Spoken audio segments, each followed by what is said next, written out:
जिसको भी dry cough है और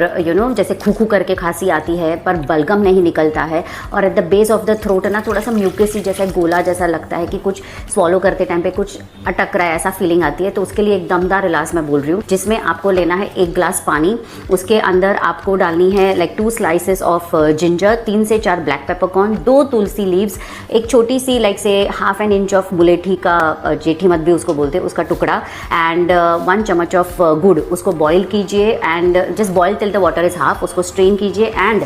चाय के जैसे उसको सिप पानी सिप पीजिए और दिन में 2 से 3 बार कीजिए before even you start with your any commercial syrups. 1-2 दिन सिर्फ ये करके देखिए and then you will let me no.